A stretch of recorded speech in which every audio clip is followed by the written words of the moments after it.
cartons for you, a little different flavors. All right, it's a new day. Let's go. Yeah. What is up, everybody? Welcome to the DNVR Nuggets Podcast. Let's go.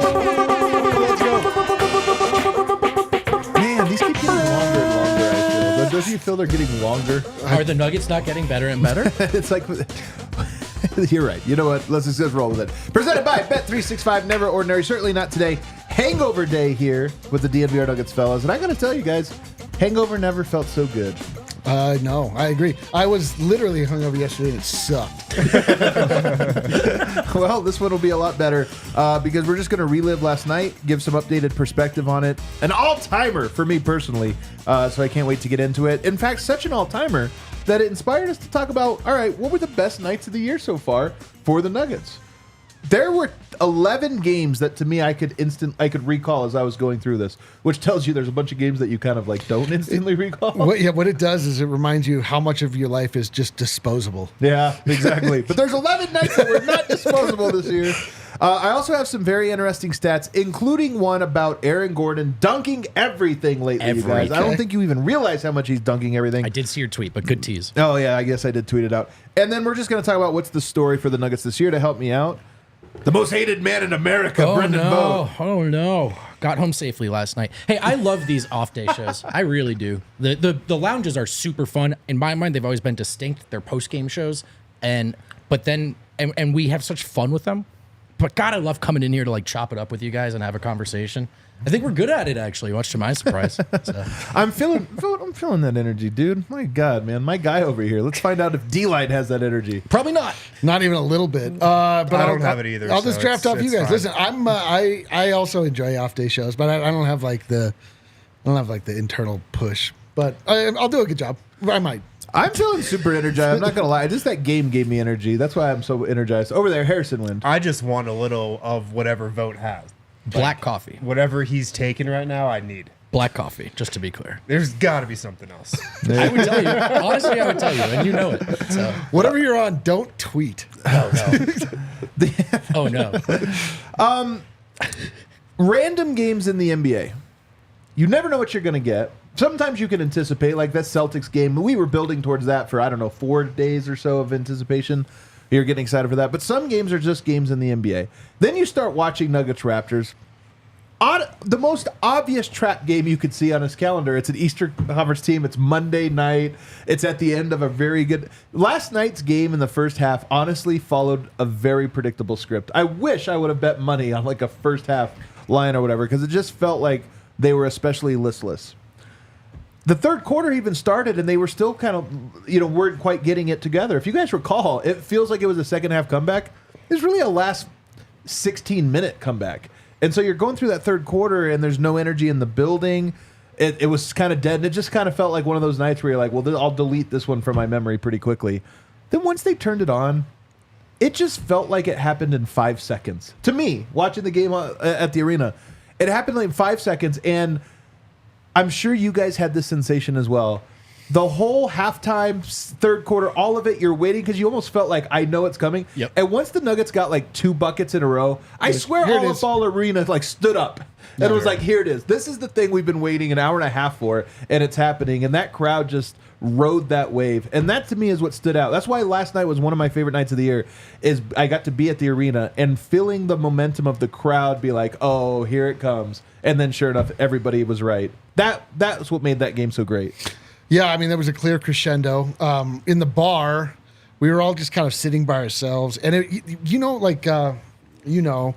sometimes when the vibe is not right, and everyone's just kind of keeping to themselves, watching the game silently, like just kind of grumbling, like what are they doing? Just like you hear rumblings all over the place. Everybody has like these little complaints, this or that. And then all of a sudden, like people start banging on tables and like they start to like lose decorum a little bit. When did that happen? Do you remember? How close did it have to get before that happened? I think it was when Jokic just started to take over late in the third. Exactly. It was him, and it was his defense. It was like steal after steal after steal. It was probably the 2 consecutive steals. Don't you feel like Jokic gets a pep in his step Like it's almost like he knew the moment and was like, all right, here it goes. And he was moving in double speed. You can't deny that because it was defense, right? Like, so they win the quarter 42-30. So it feels weird if you didn't watch it to frame it as they flipped a defensive switch. Except they weren't good in the first half of the quarter. And then in the second half, led by Jokic, the best offensive player in the world, they clustered a bunch of turnovers in a row. Yeah. I'm sure they recorded some kills. I wasn't counting. Is that what they wanted? Oh, it has to. They had to have had a lot of kills in that stretch. That's what it was. Like, they were always going to figure it out offensively. It always comes around. But their best player said, look, guys, this is ridiculous. If we just get some stops, we're winning it, and I'll get them. Yeah. Yeah, it felt like he just started to pick off the same passes that Toronto was completing in the first half. Totally. And when Jokic gets a steal, I swear to God, he's the fastest man on the face of the earth. He gets rumbling up the circle. His feet start going. Yeah. Like, that dude is like Usain Bolt out there. Yeah. He's so fast when he gets a steal in transition. Pushing the ball up the floor. The Raptors, by the way, and like you tip your hat to them, they're shorthanded. You know, this was a super shorthanded game for them. But they had the inverse energy. It was like went from 18 to, let's say, 12, and they all had the look of like, ah, crap. Yeah, they were like, well, that was fun while it lasted. It's like when you give like Mahomes the ball and there's 2 minutes left or something, and you're like, oh my God, that's seriously? Exactly what it is. That's what the look they had in their face of like, they look up at the clock and they're like, ah, crap, 2 minutes in the third quarter. There's no way we hold them up long They're enough. like, we needed this to start, like, dude, 5 minutes left in the fourth for us to win this. What a take. Yeah, I actually, like, I felt like watching the third quarter, I was like surprised at how long it was. Yeah. Like I kept looking up. I'm like, oh man, we are getting pulverized. And then time's running out. And then you look. There's like 10 minutes left. I'm like, oh my God. And then there's like 8 minutes left. And every time I looked up, thinking like, oh man, they really got to close this down. They got to get within 10 before the third quarter ends, and they only have 5 minutes to do it. Like, and it just, I don't know. It just time extended. And it is funny because we all knew, the whole world knew it was going to happen. Right. And it shouldn't have happened. You're right that the first 7 minutes of the third quarter felt like an hour. Yes. And then the Nuggets went from that to the lead in like 30 seconds is what it felt like, where it was just so quick. And it brings me to what is my top hangover take. If we go to the hangover here, this is my top hangover take. This, to me, is the coolest shift with the Nuggets right now. They have a clear reputation in the NBA right now. And their like, remember the Warriors, they could put points on you in a hurry, whatever. The Nuggets' reputation is the Patrick Mahomes one of, you better be up comfortably going into the fourth quarter, because if you're anywhere remotely close, this team is going to close that gap. And you saw it last night against, albeit a bad team, but it was a cool game that Denver could do it in that big of a fashion. By the way, the fourth biggest comeback, I believe, in Nuggets franchise history, 22-point, to come back from 22 down. Which, again, you take for granted. That didn't feel like a historically great comeback. Well, it's because they also just had time to spare on the back end of it. Isn't they won by a comfortable amount? Isn't it also the third or fourth? It was practically garbage time at the end. Right. Isn't it also the third or fourth time that they've come back from 20 this season? Did the wildest? Oh, yeah. Well, they had 18, I know. I don't remember if it's 20. The wildest thing is that there was a story on the front page of ESPN while it was taking place talking about how 20-point leads are being blown all the time in the NBA. Yeah. No, I mean, it was. I looked. I was like, oh, I guess this is just what happens now. Like, I feel like Denver's done, plus or minus 2 a 20-point comeback like 3 times this year. Yeah. You're right that this is a trend in the NBA, and that's part of the story, 3-point shooting and what have you. But it's also just a story of the Nuggets, which is no matter what happens, don't let them get the ball at the end, because they're gonna score, and they're gonna do what they need to do. And last night was just the ultimate example of that. And in large part, it really just comes down to Jamal Murray. I don't know what it is about this guy. He's such a unique personality. He's such a unique character. I don't know if he's the type of personality that needs, there's procrastinators that get their work done. It's not just that they put things off. It's that they execute better under the pressure because it like zeroes them in. I honestly think he has something of that in him where it's like the moment that Denver got down 22, it was like, okay, I need to focus. And from that moment on, it wasn't just that he was scoring pass. It was that he did everything so mechanical and methodically that it looked easy. Dude, he looked like he was playing with them. I have this same affliction, if you want to call it that. Like what it is for me, and I assume Murray is probably somewhat in the same, like cut from the same cloth, maybe, is that I just start making quicker decisions. Yes. I stop wondering this, that, or the other. I'm like, I pick a lane, I go. Like, I just have to get something done. I think this is it. And I think Murray stops thinking about, like, should I make, is Porter getting involved? Should I get P-Watt? He's just like, go. It's just go time. You just stop. You just cancel out all of the other noise. You make quick decisions. You act on them. Yeah. Well, Nikola Jokic has talked about that before. He's been asked why he's so good at the end of games. Like, why is he so calm in the clutchest of moments? And it's because he has said, I don't have to think about doing anything else. Yeah. I just have to think about the play in front of me. Yep. And Murray's the same way, but I also do think Murray has a bit of the easiest way to call it is the Butler thing of just, I do just think he gets mad enough. Yeah. Mad enough that he's not playing up to his own standards. Did he get thrown to the ground last night? Yep. Who? Murray. And did. that was kind of the beginning of his run. I do think there is just an effort threshold inside of him that activates. And it's not always activated, but I think often at halftime, no one's more pissed than he is if he hasn't brought it yet, and he finds a way. The Nuggets are so good right now. And that is my big takeaway is that we all know their potential because they give us these little glimmers of it, maybe 2 minutes here, nothing in one night, then another 3 minutes or 5 minutes or whatever it is, little pockets. But for the last 10 games now coming out of the All-Star break, it's been their default setting. And if not their default setting for the whole game, it's games like last night where it's they go to it when needed, and it's so overwhelmingly impressive that it makes up for everything else. They're just so good right now that I can't believe my level of confidence in this Nuggets team. There's still games to go. They've still got to survive. Hell, you got to all those things. We all know. But when you just tell me this is what the Nuggets look like when they dial it in, and that they probably have even more intensity to play with, I watch it and I go, that's the best team in the NBA. What are we doing? I know. Well, of course. I think everyone's there now again after State. Well, it's funny too, like the transition or the contrast to where we were just as a fan base and a people right before the All-Star break when the Nuggets were dropping games. Yeah. There were stories being written about how the Nuggets, like their repeat was definitely off the rails. It was not going to happen. People want to fire Calvin Booth. People wanted to fire Calvin Booth because he lost 2 games because he didn't sign Bismack Biyombo. Right. Because Royce O'Neal was oh my God, that's the funniest stuff. We'll do it again next year too. Can't wait. Yeah. Amazing. I feel so good about the team. Peyton Watson and Christian Brown both continuing to like string together games. Again, you don't need them to be phenomenal. You just need them to be solid and to show this problem. They just both to me look so good. And such a part of this team. I think we have maybe undersold that on this show to this point coming out of the All-Star break. Those two guys, I mean, in the first half of the year, we would be thrilled if like just they were both in the -3, -5 range. Right. These last few games, and heavy pluses, man, they're contributing. And I know plus minus isn't everything, but there's a bottom line to Peyton and Christian being on the floor and it working for Denver. Yeah. And I think both of those guys, I think this is a much better team defensively than last year. Yeah. And I think that will carry in the playoffs. And a large part of that for me is that I fully trust those guys again to do that part. The bench has been, dare I say, consistent since the All-Star break. And to go back to Murray, and this is my last point on the game, and Michael Malone hammered this. I'm telling you guys, the press conference was so interesting because of how unprovoked Michael Malone and how emphatic he was about Murray's 2 passes at the end of the game. Because Murray had it going. He was cooking guys. He was getting good shots. But the big plays that put the nail in the coffin were a pass to KCP, by the way, his only shot of the night. Wow, that's crazy. To trust your guy in that moment to make the right play and get it to him. And then obviously the Michael Porter one.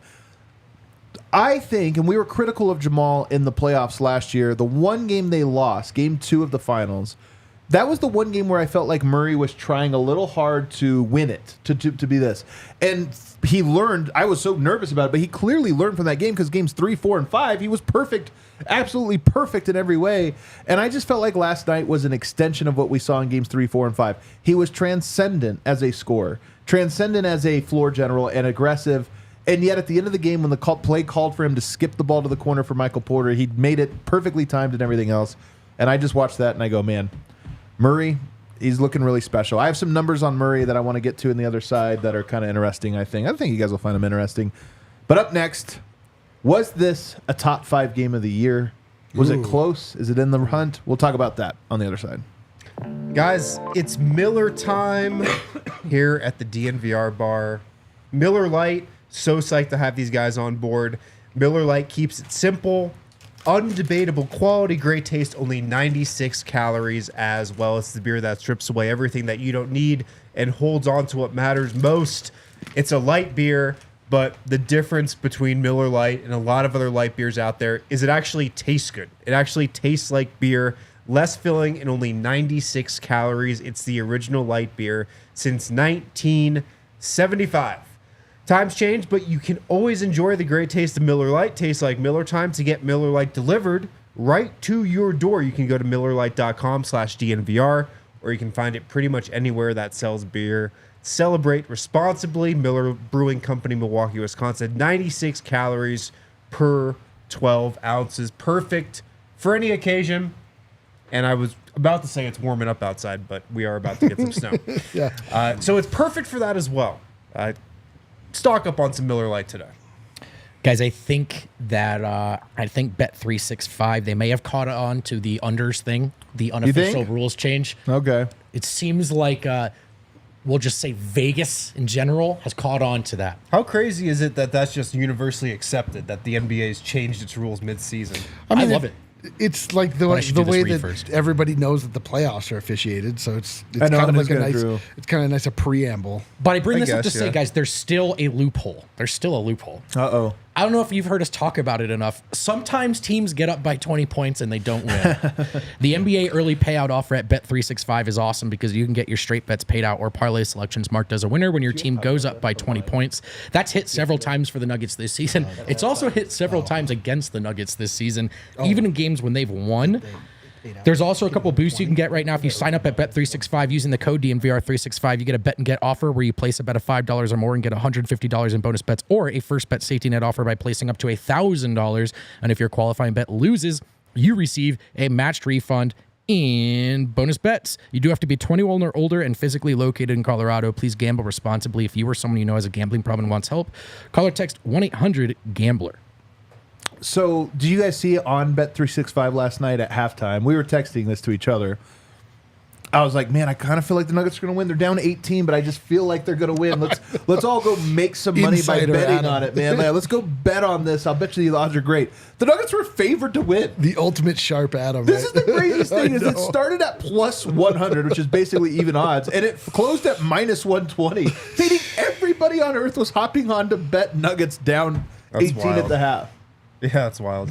Isn't that insane? You couldn't even make money on that bet. And then, of course, they were right, so everybody kind of saw it coming. No faith in RJ Barrett, from the Sharps. Yeah. By the way, you know who I love to watch in person? Brucey B. Brucey B was his first bucket. He draws a foul on Jokic and goes to the line, and he walks over to the Nuggets bench and holds a finger up like this, like that's either that's one foul or that's one bucket. Yeah. I don't know what. Then he got another bucket, and he runs over to the bench too, and he doesn't put anything up, but he looks at him the whole way down. I just loved it. I bet they loved it too, honestly. I think they did. Well, he was only able to do that 5 times. Yeah, well, he was talking a lot of trash the whole game. He was asking for one Avalanche ticket. Maybe he was, but I just like Bruce Brown is that guy. One more year on the contract you're going to give me next summer. He is the opposite of Murray, I guess, in that one way. Murray needs the pressure; he needs to feel it or whatever to be alive. Bruce feels it at all times. Oh my God! He rolls out of bed. He's ready. There are no dim lights for Bruce. There are no dim lights. So he was fun. But last night's game, guys, as much fun as it was it a top 5 night? If I were just to tell you guys memorable nights before we rank these, most memorable night that comes to head right when I say that from this year, Wind. Ring night. I'm with you. I'm with Wind. It's not even close. It's close. You were there, it's though, close. right? Yeah. I wasn't there. Maybe that. I think that has a lot to do with it. That is what it is. You had the pomp, the circumstance. Maybe was I there? I don't think I was there. If you were there, I was there. I actually don't think I was. We all were there. No, I actually don't think I was. Really? Yeah. You would have remembered. You may have stayed here for the banner raising here. Oh, I did raise the banner. For the banner here. Yeah, I wasn't there, so I didn't have. So I think that there was a lot more of a hubbubaloo surrounding the game because the game itself was fun. It was satisfying. It was satisfying. For me, that's why for me the number one game is that game in Boston where the Nuggets beat the Celtics, where I think that was the most impressive win that they have delivered this season because of all of the circumstances surrounding it. They were on the East Coast road trip, which is just always terrible for a Denver team. They had faced the 76ers the game before and fallen in heartbreaking fashion. And then the Celtics were on a 19-game winning streak at home. Yeah, it just to hand them their first home loss. Handed them their first home loss, and to do it in like such dramatic fashion. Jamal showed out. Like, it was just like all of the elements that you needed to see to feel confident that the Nuggets were going to be able to repeat, or at least feels like, okay, this team is still the team that we think they are. Like, to me, like that's why for me, like, that is the game. Yeah. The game, you're right, the game itself and them winning in the way that they did, the fashion they did in the clutch, that was big. I think we got to the bottom of it that Banner Night was a spiritual experience. It was like just the experience of being there. What are some other ones, Vogt, that come to mind quickly? Man, the Golden State comeback, Jokic game winner. I did just disassociate for a second, so if you guys said that, I'm sorry. The Golden State comeback to me was awesome. I'm a sucker for comebacks, man. I love them. I think they can be some of the best nights as a fan. And I believe that one happened on national TV, right? And it's the Jokic game winner. And Jokic has been the best clutch player for a long time in the league. And that feels like it's been a minute since he had a pure game winner. That was so fun. And it was Golden State, right? And it's obviously they're not who they've been, but of all the dragons Denver has slayed, that one just felt somehow like it fit into this overall narrative that Denver is evolving in their place and their status in the league. That one was really fun. I thought the 40K night for LeBron's 40K, but then Denver just doing what they do, the way the last 7 games have gone, 8 games against the Lakers, where the Lakers have gotten very motivated, thrown their best punch, and only for it to be not close at all in the final 5 minutes. That was a fun one for me as well. I've got a couple random ones for you guys. The Denver versus Miami game, I loved them. It's great that they're playing Miami coming up. I loved it because it was such a great basketball game. It was an extremely well-played game where both teams I thought were great, and it's one of the first games of the year that, to me at least, felt like, oh yeah, that's playoff Nugget. They had to channel that grit or what have you, and they looked great, by the way, throughout the game. The other one, the Washington game, Jokic had 2 perfect triple doubles. You guys remember that so far? Maybe he'll have more. But that game, 21 points, 19 rebounds, 15 assists, 10 of 10 shooting. That one was it wasn't the best game, but it was laughable in just how dominant he was and how easy he made it. Well, also like we saw it coming. Yeah. Like, we made a whole big thing about it being triple-double day. Yeah. And then he, did it, and he did it perfect. It was like, Jokic, really threw us a bone on that night. That was like DNVR appreciation night. I'm only going to push back because I can't put this Washington Wizards team in any of my best wins of the season. But most fun, it's honorable mention. Most fun to watch. I think it's a good honorable mention. Last night is honorable mention for me. The comeback was so encouraging. And also this, man, the Nuggets winning 9 out of 10 is a big deal. It's a very big deal. This is what you need to string to get to like 55 wins or more, is you need these runs like this. And Denver, you dropped last night, even though it would not have meant anything, it would have just broken the little streak that they're on. It would have been like, yeah, but you did cough up when you weren't supposed to. And instead it was like, no, they won it. Kobe statue night was a blowout win, but it was fun just because. Of course. That was just like a... Anytime you beat the Lakers is an honorable mention on any of these lists. Or a dishonorable mention. Yeah, I mean, like that. The funny thing is that the Lakers haven't been, like, none of those games have been great as far as games. Those just fuel the desire to ruin their lives. One of them was knowing that their nights and hopefully seasons and hopefully memories of Kobe Bryant were ruined. Well, by the way, you saw the statue has typos on it. Yeah. Have you guys seen this? That's actually unbelievable. I always have a question about this. It's like, is it a typo if you had to chisel it in? Like, you know what I mean? Like, is that a typo? Like, a typo is like you pushed the wrong key. I just don't. That to me is all the wildest thing, that you could have such a big deal as Kobe statue night, make a Kobe statue, and you could have errors. Yeah. Multiple. Right. To me, that's like unfathomable, but I love it. It's actually indicative of what the Lakers are now. You know what? That would not have happened to the old Lakers watch. Oh, my God. There's no way that would have happened. No chance. The new Lakers are like, it's Kobe Day. It's a big one. Did we shout out the zombie Lob City game with Reggie and? Well, we might shout it out here in a second. So these are the top 5 as we sort of crowdsourced them. You could let us know if you agree. Number 5, you said the Lakers games weren't great. I think the Lakers on 40,000 nights is the only way we can describe it. But to me, it's like these are great because they're punitive. The Nuggets were down in this game. Mm-hmm. It's true. They closed it, remember, on that incredible run, and they closed it with the alley-oop, or finale-oop. Like, they've had a couple, but that was the one that was the, like, that's right, you guys. And then Jokic screams. That was a great finish. It was great. It was great. I just mean they're not good enough. Well, yeah, they Don't suck. you love how Jokic gets up for Laker games? It is the dopest. It's the great. At He really least on Al gets us, Gaib. man. I mean, that's all I could say. He does really get us. He really gets us. I think it's great. Us. That one was phenomenal, and the finale oop. By the way, how many? Jesus also hated the Lakers. You guys knew that he was gets us. That was the one thing about last night's game that wasn't perfect, and I love the passes to the Mike and the corner threes. But when they called timeout with 1 minute to go, and Denver was going to get the ball back for one last possession, it felt so much like a finale oop was coming. It just felt like that was going to be the perfect next last play. Yeah. Wynn was sitting there live watching the game going, finale, finale. That's real. Well, I have a story coming on it maybe tomorrow. He's looking. Yeah, I was hoping for one final, finale oop to. that's funny. I was downstairs saying, Jamal hit a three. Jamal hit a three. Jamal hit a three. Were you really? I won't say why, but Okay. Shout out the Oso Blanco, by the way, who coined the finale. I'll be honest. I am actually really into the finale oop now that I want it to happen. It's so dope. I want it to happen like in a game. It's just the ultimate FU, man. It is. Number 4 for me, and I think it's higher for most people based on my replies, the bailout. That's the one you're talking about. The bailout. It was a fun game. Unexpected. It was against the Clippers, which is always fun. It ranks a little lower to me because it feels a little bit more like novelty. And, I don't know. Fioke's not involved. I'm not as excited. I'm going to go ahead and spoil this for you. I mean, it's no less novelty than the 7, But Jokic was involved. You're right. No, Jokic not being involved. But that's why it was so remarkable.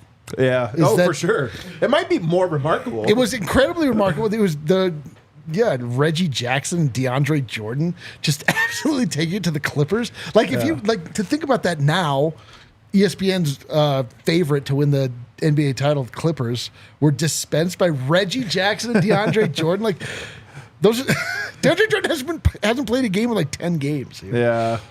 It's wild. Wouldn't it be weird if you were doing like your favorite Sombor shuffle and you're like the one that Colin Gillespie hit that one day? You're like, this can't be the best one.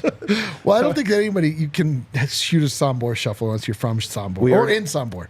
That's true. The bailout. Any thoughts on this one? I love the bailout. I mean, that's definitely on my list for sure. Yeah. I thought it was just a part of, the Nuggets were dominating the Clippers historically. And then even on that night, when the Clippers are like, oh, here we go. We should get this one. I think, the bailout, I will say this. When you ask Banner Night, bailout, those are like the two that come to mind the most because they have a name. That's part of why. Number 3, the Jokic game winner versus Golden State. This was also an 18-point comeback. It was kind of, there was that. It was Steve Kerr coming off of his complaining about Jokic. Oh, that guy. National television. There was a lot of big reasons this one was incredible. What I'll remember about this game is that when Jokic got the ball, we just all knew that shot was going in. Yeah. There was zero doubt that he was making that half quarter. Zero doubt. Do you remember how slowly he got to that spot, too? Yes. He just pretty much walked to it. He could have gotten to the 3-point line with a little more urgency, but I mean, the last point or the last second shot obviously punctuated it, but the comeback was wild. Glorious. Do you remember that? Like Jamal Murray got a steal in the corner in the last 2 seconds the game was tied. Like Golden State fell apart for no discernible reason. Their entire identity came crashing down. They started to look at each other and think that Steve Kerr had to be fired until he was extended and made the richest coach in history shortly thereafter. They really zigged on us. They really absolutely zigged on us. Jonathan Kuminga was seen as like the reason that they were going to either succeed or fail. They're so over. Anyway, but the craziest part was that just the series of events that had to take place for the Nuggets to be able to do that, because they were getting spanked. Like that game was miserable for most of it. And the fact that they came back in the way they did, and then Jokic hit that ridiculous shot. I mean, it was so satisfying. Love it. Then the number 2 on the list, the win at Boston. Let's go. This year, okay, I'll let you take this one. It was the first narrative statement win, I think, of the year that really, really changed, as far as regular season outcomes that can shift the narrative and the confidence and all of that. Boston had won, 20 straight games at home. Looked like they weren't going to lose one at home. They were statistically far and away the best team in the league. Arguably the best starting 5 in the league. But that argument was a little weaker after Denver went into Boston and took care of business. And it's the first half of a two-parter that I think has really led us to believe once again that we were right. The Denver Nuggets have the best starting five in the league. And also just as like the ultimate doubt, Boston is such a media darling. They're such everything darling. And they are good this year. And they were on 11-game win streak, but it was just the total like, oh, that's right. They look like complete frauds against this team for whatever reason. Yeah. That's part of it. Tatum looking rough in crunch time. That played into it. It really was great. And then, of course, number one, we had to say it, but it's banner night. I do agree that it's probably more of a you had to be there. But to me, being in the arena felt like consummating the championship. Yep. I mean, I got to raise our banner, so It wasn't that memorable, apparently, for you. Well, I mean, like, I guess you weren't at the game then. I was not at the game, but I did consummate our banner. That's good. That's pretty good. Like the Nuggets could have a 50-point comeback against, the Monstars, but banner night's still going to be number one, I think, forever for me. Forever. It felt like both the parade and the championship clinching game in one. It kind of felt like both things. Because one, you smacked the Lakers. That's always fun. They looked awesome. Remember how good they looked game one? They kind of looked like too good for the first game of the year. But then also just all of it around it felt like a love fest. Everybody that was there to watch that banner go up. And then Jokic surprises us with his emotion, you guys. Yes, that's it. And Jokic, he's pretty stoic. The job is done. We can go home. Like all this stuff. But then you see him looking up, holding his ring and like crying. And you're just like, my God, this dude, we're never losing again. That was it. That's it. It wasn't just a culmination and a celebration of what had happened. Yeah. You don't know how this team is going to handle being defending champs until the season starts. We had theories, but we didn't know. They'd never been defending champs before. And in that moment, before the game had even started, we got our first strong suggestion that Jokic and the Nuggets weren't going anywhere, right? We've talked about Jokic's maturation. Was he good with just one? I don't know, man. Him looking up there crying and then dominating the Lakers the way he did. It made me feel right away like, oh, yeah, they're gunning for a second one, and they're not going to stop as long as he's in Denver. Also, the least self-aware man on earth, Anthony Davis, talking about the conversations they had and then coming out and Jokic just abusing him the exact way he always did in the playoffs last year was like... It was. I'm telling you, if you go in my memory, I maybe never will go back and actually watch the game, but in my memory, LeBron James's face said, "Oh, they're still way better than us, and there's nothing we can do this year to catch them." It was a total game one, and it's over. Well, there was a full off season of lead up to that game. Yeah, there was the chatter we had to hear, the nonsense we had to hear about it being the closest sweep ever, and yes, the conversation. Me and Bron been talking. Yeah, we had. So he even gives them that. We had some conversations. I love that. I still love the idea that they didn't talk to each other during the sweep ever. Yeah. They were just had no conversations. Banner night, if you had to be there, perhaps. And by the way, I'm not saying it wasn't good. I'm just every time I go there too, it's just so fun to like a banner. I never thought about it because I never look at the Avs championship banners. But every time I go to the arena now, I find myself staring at it for like 4 or 5 times, where I'll just look up and be like, "It's so badass, man! Totally. They really did it." It's a great looking banner too. I feel like we never talked about that. Yeah, it's a good point. Do you have any thoughts? Got a replica right over there. Oh, there it is. Even better. All right, let's take a break. On the other side, guys, some stats about Aaron Gordon's dunking. Jamal Murray's advanced stats, and then the Nuggets assist network. Very strange assist network data we'll get to. Ooh, that's fun. Guys, the modern day sport and social club, it's Volo Sports, and you can become a member for only $20 a month. It's the best way to meet new people, get active, and play games in the city. If you just moved here, looking to meet new people in Denver, or if you lived here and just want to hang out and play sports, check out Volo Sports. The $20 a month pass allows for unlimited access to pickups and league drop-ins as a sub, includes league discounts up to $50 as well, free or discounted access to tournaments, fitness classes, and events as well. You can sign up on the Volo app, use code DNVR3 to get Volo Pass for only $10 a month. So 50% off that $20 a month price. You can get that for the first 3 months. Volo Pass is a premier monthly membership program that gives members unlimited access to sports events and social activities every single night of the week. Literally every night of the week, all throughout Denver, there's stuff going on. You can get it for just $10 a month for your first 3 months with the code DNVR3. Sign up on the Volo app. Speaking of Premier, gotta talk to you guys about Premier Members Credit Union. If you're new to Denver, you've been in Denver for a minute, and you're looking for a new financial institution, I've got a name for you to remember. It is, again, Premier Members Credit Union. They're not a bank, which means they do things differently, like putting their members first with higher savings interest and lower loan rates. With PMCU, you get local branches, friendly tellers, and the tools you need to save smarter, like their new high-yield savings account or in 5% APY on your first $2,000 with their reverse tier money market. And here's a fun little nugget. When you become a new member at PMCU, you get $200. That's tight. I actually might do this after. I need $200. Yeah. You just get $200. That's sick. What do I have to do? I just have to open a checking account, sign up for e-statements. It's that easy. So I'm probably going to do that. This will be your best money move yet. Head to becomepremier.com to find out more. Real quick, first number I have for you guys. I got some stats for you, and this one wasn't on my sheet, but I'm going to add it too. Jokic is currently sitting on Bet365 as minus 250 to win the MVP. Remember when we did this like 2 weeks ago, he was second. Yeah. Last night, he was minus 140. Really? Minus 140 last night. He's all the way up to minus 250. Shea is at plus 350. Luka at plus 750. Giannis at plus 2,000. So Giannis pretty much eliminated. Luka, I'm going to say eliminated just because his team is not going to get the win. He's done. No. It's just him or Shea, and Shea's already up to plus 350. I think Yoke's going to do it. I think that it's not over. Late season narrative, like a weird thing happens, it can shift. But I would say right now, I think Yoke's got this in the bag. Statement week Did it. Statement week absolutely did. It made the statement everyone needed to hear.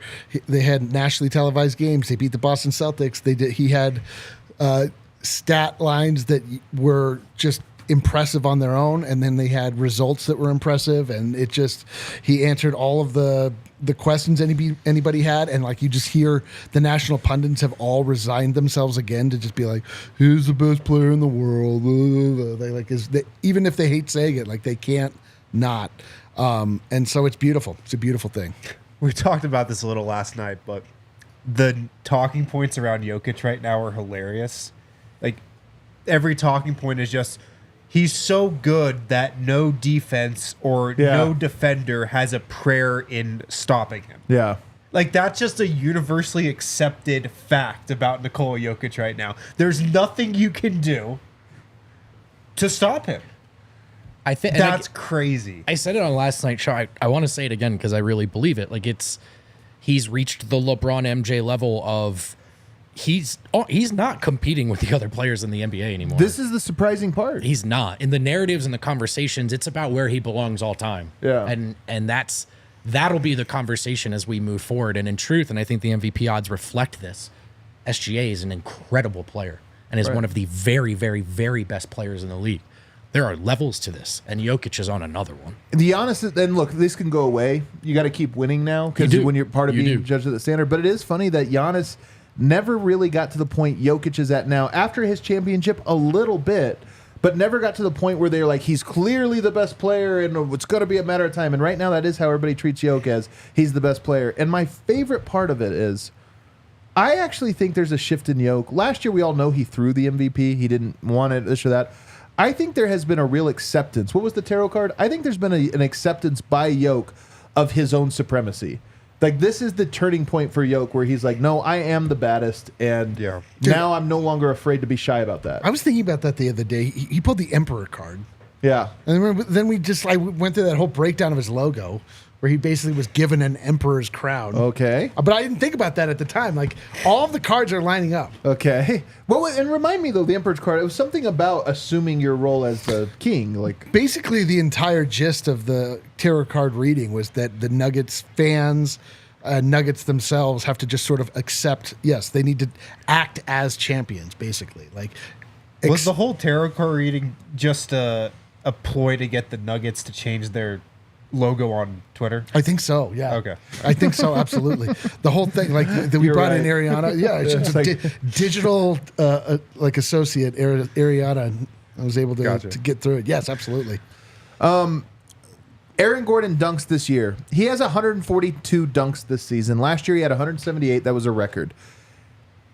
He was dunking last year. 26.0% of his field goals were dunks. This year, 26.2. It's actually higher than it was last year. 2.41 dunks per game. Now, here's what's really interesting. He had 4 in October, 12 in November out of 24 games, 12 in December out of 29 games, and then the new year comes. And all of a sudden he starts to dunk more because he was actually behind pace by a pretty good margin. 15 out of 29, 11 out of 35 in February, and now in March he's already got 14 dunks in 5 games. That's 2.8 per game. He is, I think, going to break. Now he is on pace to where he is going to break his own record of dunks, and he's doing them at above 3 a game right now. Last night he had 3 dunks. He's doing it at a pace. I actually think this is very meaningful because when we take the Nuggets on the 82 game scale, I honestly think the Nuggets on the last 60 game scale is really what matters the most. And like Aaron Gordon, maybe 50 games. Aaron Gordon getting healthy, being aggressive, and dunking everything to me, very noteworthy. The health part to me is, I think, and I don't necessarily mean devastating injuries, but nicks and knacks, right? Yeah. Over the course of his alongside Jokic tenure, to me, this is the healthiest, the springiest he's looked. It looks easy for him. He's both strong on the floor and graceful in the air. It's insane how high he gets. But also, I think he's just taken what we already knew he could do last year to another level. It's only 2 people in the world know if Jokic is shooting a floater or an alley-oop until it happens. And Aaron Gordon's the second one. Like, he doesn't get enough credit for reading it. You know what I mean? How many times do you see Aaron make the wrong read and jump for an alley-oop, but it's a floater? He's perfected this. Yeah. He understands what Jokic is doing. And it's not just the dunks are fun, but as we also know, they reflect like why Denver is so difficult to guard and why they should be the favorites. Yeah. AG doesn't get enough credit for how smart of a basketball player he's become. And he's always been a smart player. I mean, he grew up playing point guard like Nikola Jokic. I actually think that's why they're on a similar wavelength. They think the game in a similar way. But he's definitely gotten a lot smarter. And I think a reason that, he's getting more dunks and we've seen the finale oop become a thing at the end of games over the last couple months is just like the Nuggets starters, I think, are scoring more easily and getting better looks than they did last year. I just think the starting 5 is better than it was last year. And the amount of easy looks they get every game is just astounding. And the lob to Aaron Gordon is sort of the punctuation on that. Yes. So the fact that they're getting more dunks now than last year from him and have caught up in the last 3 months of the season, 2 months of the season, it tells you that the easy parts are coming more frequently now. That 5 is so good. They can get either a wide open 3, a Nikola Jokic layup, or an Aaron Gordon dunk. They can get one of those 3 on every single possession. Don't you think it's why the finale oop is so cool? It's because it feels like the ultimate expression of the Nuggets' dominance. It feels we just broke you down and now we got the one that is undeniable. I mean, it's a chess move. It's just it's exactly that. It's inevitable. It's unstoppable. They even know in some form or fashion that it's coming. Yeah. Right. But you don't know which play it's going to happen on. He might kick it out to Murray. Last night there was a play in the first half, I think, where Jokic was dribbling down the lane and you could see the oop coming, and whoever was on Aaron Gordon stayed with Gordon because he obviously was thinking about the oop, and Jokic just walked in for a wide open layup. It was amazing. And then, by the way, one of the final layers to this is if you defended it all perfectly, the ball probably started in the hands of one of the best tough shot makers in the league. Right, yeah. That's the fail-safe. Speaking of the starters, Wind, the starters have played 797 minutes so far this year. Last year, they played 706. They played 91 more minutes already this year as a 5-man unit than they did all of last season. And they already played by far the most in the league together last season. Yeah. So I think that is also meaningful. There's something, too, we talk about the chemistry of this team. It's hard to quantify statistically, but I genuinely believe their chemistry is better than ever. The 5. I couldn't agree more. And this was our big prediction at the start of the season, that if they stayed healthy, right, they're picking up where they left off. And that was why so many people were content with Denver not making moves in the offseason, because this wasn't a team that pushed all the chips in the middle and then won a title and had to reset. All 5 guys were coming back. And as long as they stayed healthy, there was no reason to assume they wouldn't get better together.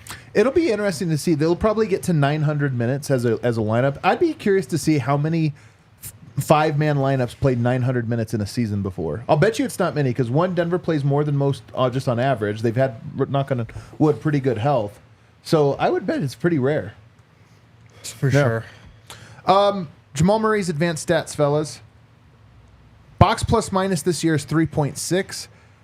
Almost double his previous high, which was 2021, where he was a 2.0. And most of this is coming on the offensive end. Advanced stats don't catch everything, but they do tell you something. He has his highest PER. He has his highest win shares per 48. The advanced metrics, even though his per game numbers are not that different from what they've been. 21 points. Okay, he's averaged exactly 21.2 before. Everything is about the same. Assists are a little bit up. Efficiency's up. The advanced stats have him having by far his best season. But I feel like we're not talking about him that way, Wind. Well, he's had a bit of a disjointed season with the injuries and whatnot and just the games he's missed. Also, just Nikola Jokic's brilliance has overshadowed a bit of everything that every other Nugget has done as well. But, I mean, when you look at the eye test with Jamal Murray, he looks like the best version that we've ever seen.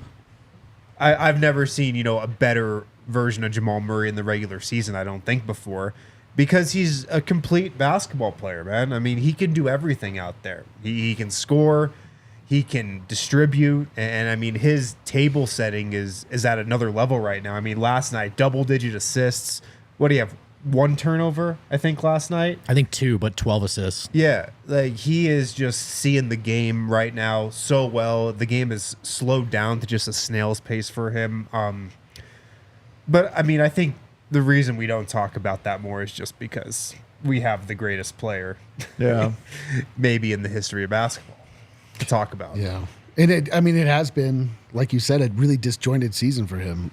This is like he's so good right now. Like his body looks good. Yeah, he does. Like I mean, physically, you know what I mean.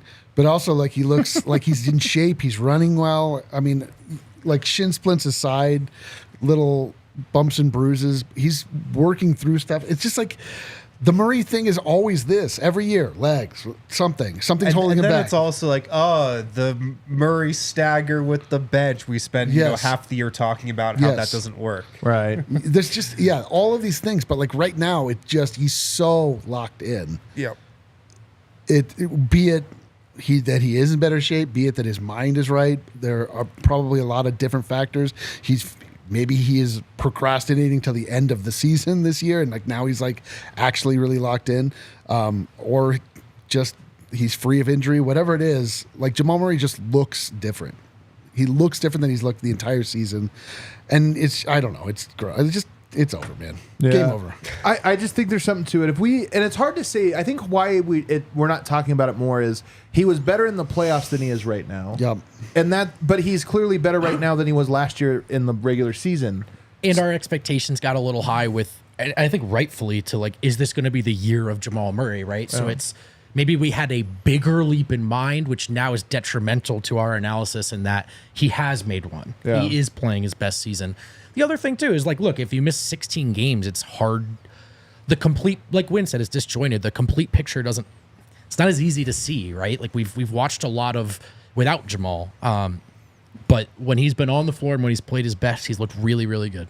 I wish, they don't have the Suns coming up. They have the Suns on the 27th. I want to see that one because I want to see Murray. That one's going to call for him to have to score a lot. And I want to see him try to go up against Booker, score, back and forth with like KD, Booker, Beal. Right now, I would bet on him over just about anyone because he's so in his bag. Let's take a quick break. On the other side, I have some more notes on the assist network, and then we're going to wrap up the show by asking, what's the story at this very moment? Guys, it's really expensive to live in Colorado these days. If you're struggling to pay everyday expenses, give American Financing a call. Tell them DNVR sent you. American Financing is saving their customers an average of $854 a month by tapping into their home's equity and wiping out high-interest credit card debt. $854 a month is like a $10,000 raise over the course of a year. American Financing, they're great at what they do. They have awesome customer service. They really care about you as a customer, as a person. They've got over 7,200 Google reviews and a 4.7 star rating. They have salary-based mortgage consultants as well. So they're not operating off commission. They're not trying to like trick you into something. Call American Financing today. You may close in as fast as 10 days and may be able to delay 2 mortgage payments as well. Call today. Tell them DNVR sent you. 303-695-7000.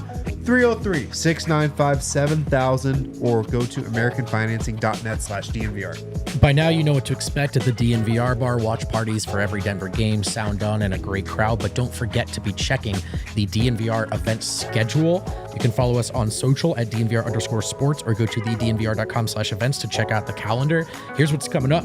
Miller Lite Watch Party on the 15th, courtesy of our friends at Miller Lite. It's Miller time, folks. And we've got some giveaways. We'll be raffling off 4 tickets to the March 25th game versus the Grizzlies. All you need to do is show up to the bar to enter and then watch the Nuggets with us. That sounds cool. There's also a Coors Light Watch Party the next night on the 16th, courtesy of our friends over at Coors. We'll be wrapping off a pair of tickets to the 26th game against the Canadiens. That's for the Avs, of course. All you have to do is show up and enter again. And then finally, we're hosting a parents' night out for East High Track Team on Thursday, April 14th from 6 to 7:30. Come through and support. 10% of our sales are donated to their team. Monday through Friday is happy hour at the bar from 4 to 6 p.m. Saw some P-Watt shirts at the arena the other day. Yeah. I always like when you see the new ones. You know? I know. I agree. Yeah, I saw a couple myself. And then I just realized it was a Dare shirt. An actual Dare shirt. That's funny. Assist networks real quick, guys. I found this when I was digging through stats preparing for this one. Who would you guess is the number one assist network? So like Adam to Eric, Eric to Adam. That's 2 different ones. Murray to Jokic. That is correct. It's Murray to Jokic No. with 126. 126 assists are Murray to Jokic. 49 of those at the rim, by the way. So most of those are right at the cup. Flip them in. Would you guess who's number 2 assist network? Jokic to Gordon. Is it Jokic to Murray? I'd say Jokic to Murray.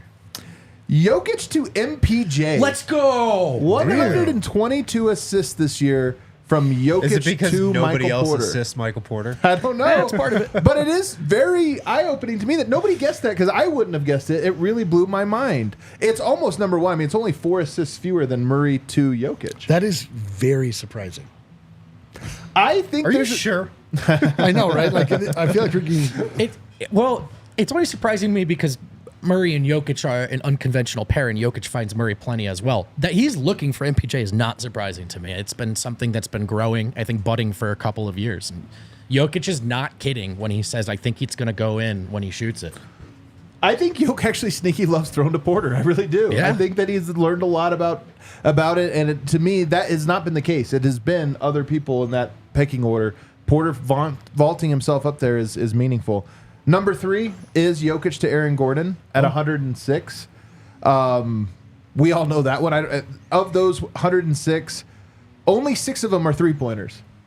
96 of them are at the rim. Only 10 of the assists that he has thrown to Aaron Gordon were not at the rim. That's crazy. 6 of them are three-pointers, so 4 of them are just like general mid-rangers or somewhere else.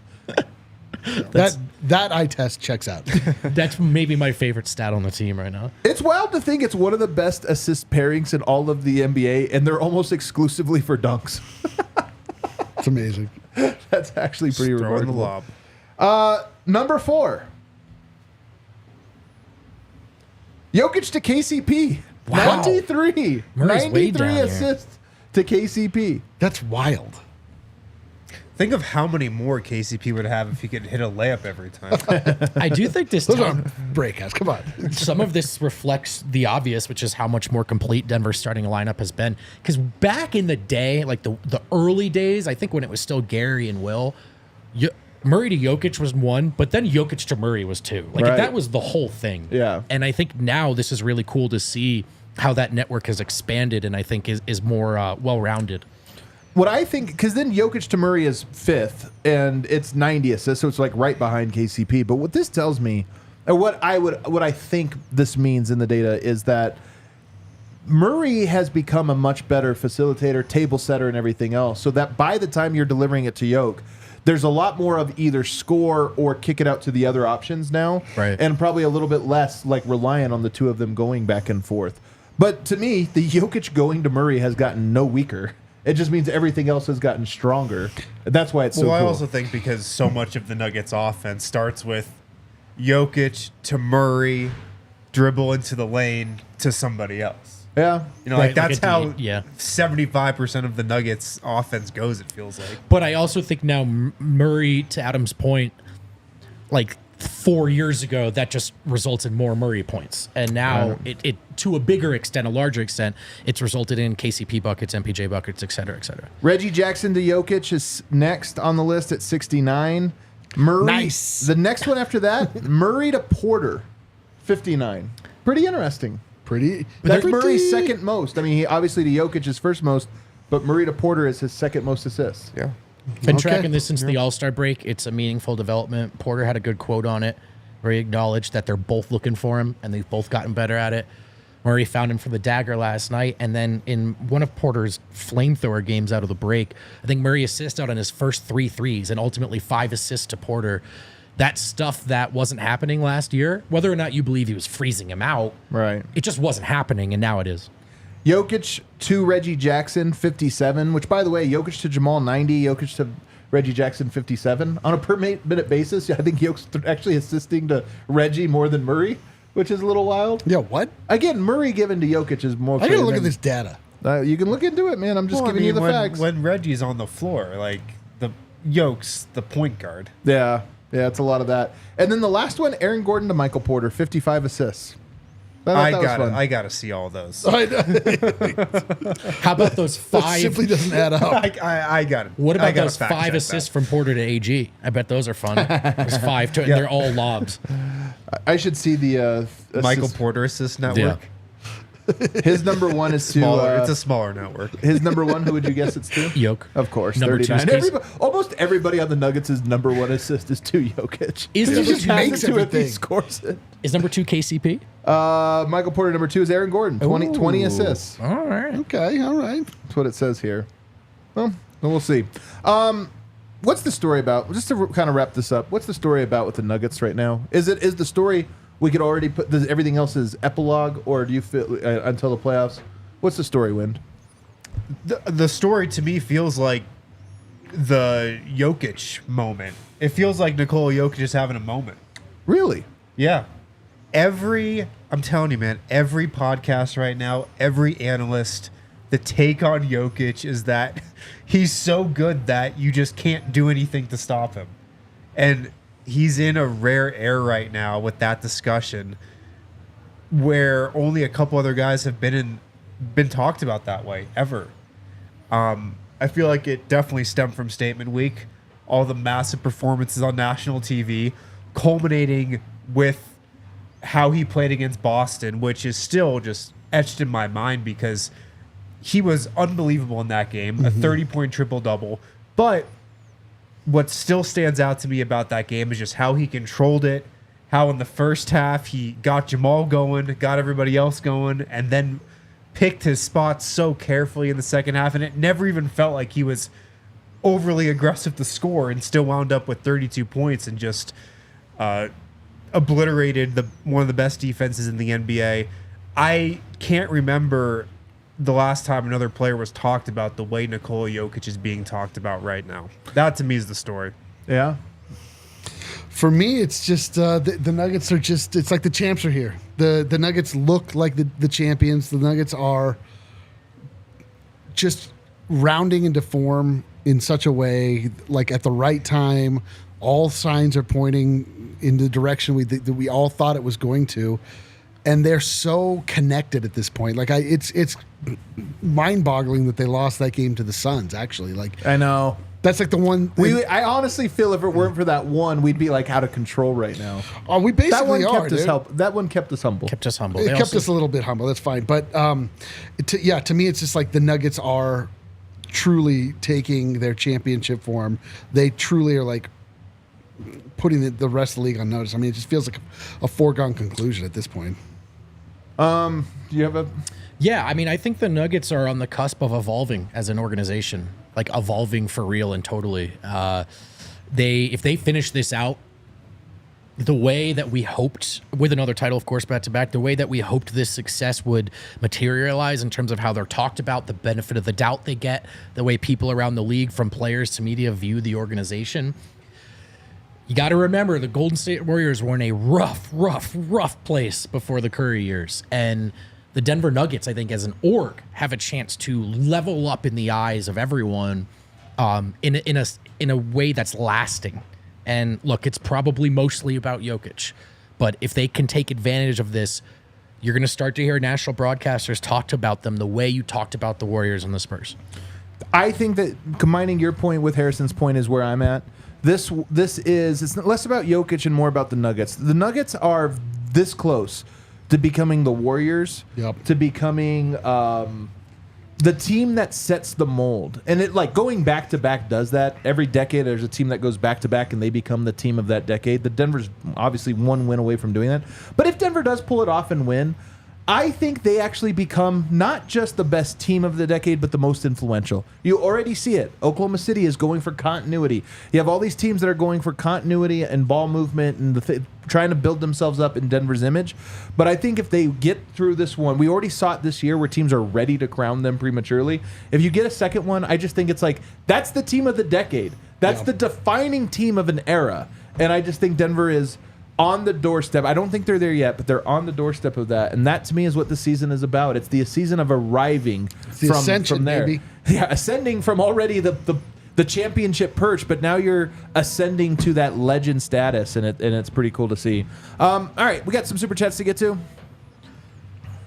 THTR_201. I saw a USA Today piece today which referred to Harrison as Harrison Ward of DNVR. Just thought you guys should know in case you want to pursue legal action. That's a tough break for Ward. I mean, win.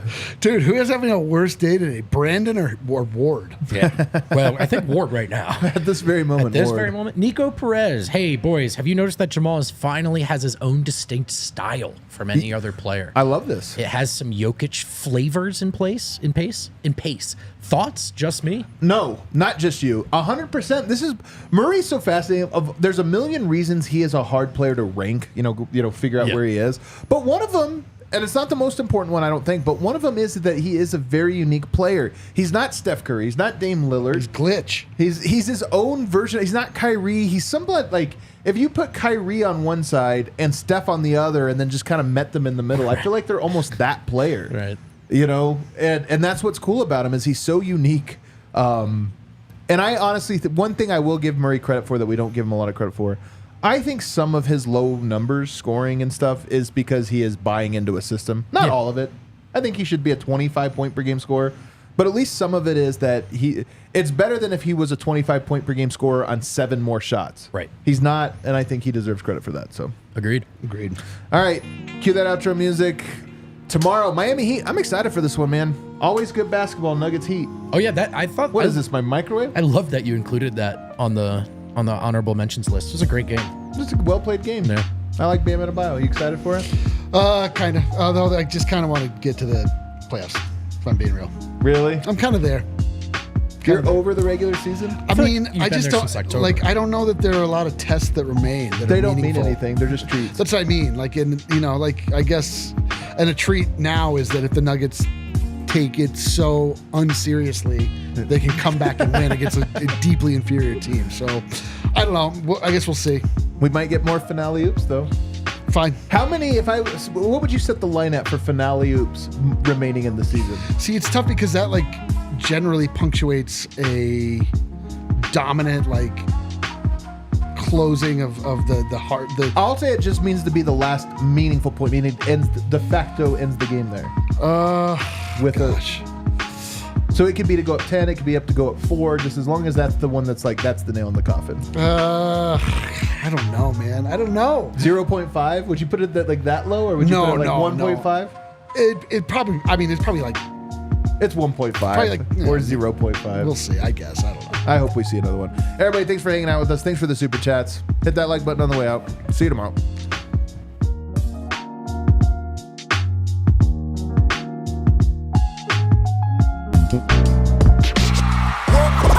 We all silly like the mayor.